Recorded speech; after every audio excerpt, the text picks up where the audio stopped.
તો કેવું છે સુરત પબ્લિક બધાને મારી તરફથી રામ રામ. કેવા રામ મજા આવે ને. બાજુ પતંગ ચગાવવાનું મન હતું એટલે આપણે પતંગ ચગાવવા ગયા.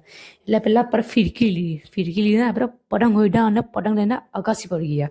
અગાસી પર ગયા તો આપણો ટાંકો ઉભરાતો હતો એટલે એને પેલા બંધ કર્યો અને પપ્પાએ બૂમ પાડી કે આ સામાન છે ને ભાઈ લઈ જા. ભાઈ નહીં લઈ જાય તો પછી પપ્પાની માર પડે એટલે બધું સામાન લીધું અને આપણે ઉપર સામાન પહોંચાડ્યું ભાઈ. પછી એટલામાં આપણા પાછા જરા પતંગ ચગાવવા એટલે પાછું યાદ આવ્યું કે ભાઈ ટ્રાયપોડ તો ભૂલી ગયા એટલે પાછા આપણે ટ્રાયપોડ લેવા ગયા.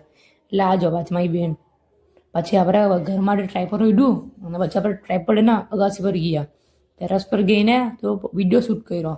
પછી પતંગ કાઢી, પતંગની કન્ના બાંધી, પતંગને છાપ મારી, પછી આપણે પાછા પતંગ ચગાવવા બેઠા.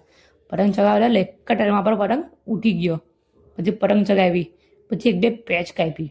પેચ કાપીને પછી પાછા આપણે નીચે આવ્યા અને આપણું થોડું વર્કઆઉટ કર્યું. વર્કઆઉટ કરીને બધો સામાન લીધો. પછી આપણે નીચે જવા માટે નીકળી ગયા. એટલે જ આપણો વ્લોગ ખતમ થાય છે. Bye bye guys.